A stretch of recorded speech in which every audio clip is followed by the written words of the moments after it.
A lot of children want to touch my hair. A lot of adults want to touch my hair.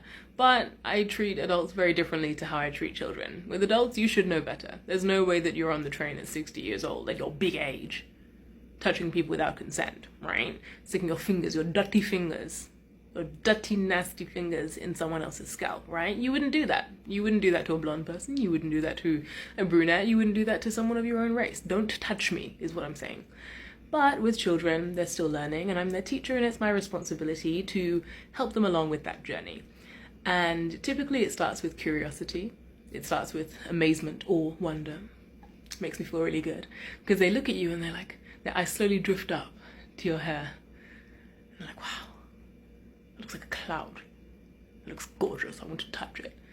And then you slowly see the shift from wow to I want to touch it, I really want to touch it. And that's when I can see whether they've started learning what boundaries are, whether they know what consent is, whether they understand consideration.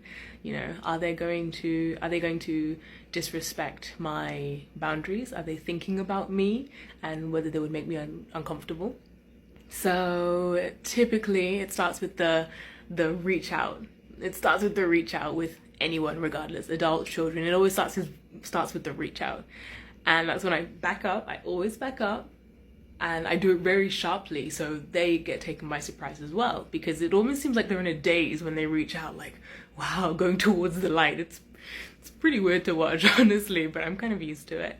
So as soon as I do that, I go, oh, I didn't say that you could touch me. Did I say that you could touch me? And that's when they kind of break out of that trance. And that is how I start teaching about boundaries and consent. With consent, I didn't say that you could touch my hair. Did you ask if you could touch my hair? And then they'll ask. That's when they start learning. Can I touch your hair?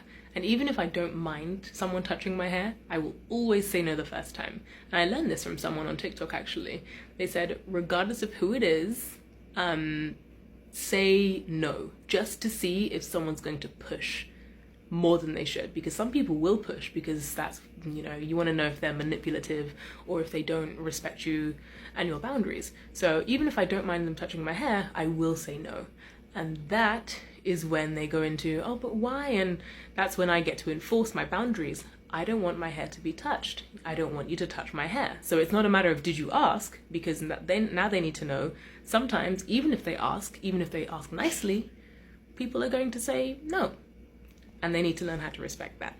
Sometimes they'll try and get around it and be like, teacher, can I tell you a secret? And they like, this is how you tell secrets? And that is when I play it up a little bit, like, oh, you tried to touch my hair. I didn't like that. You know I don't like you touching.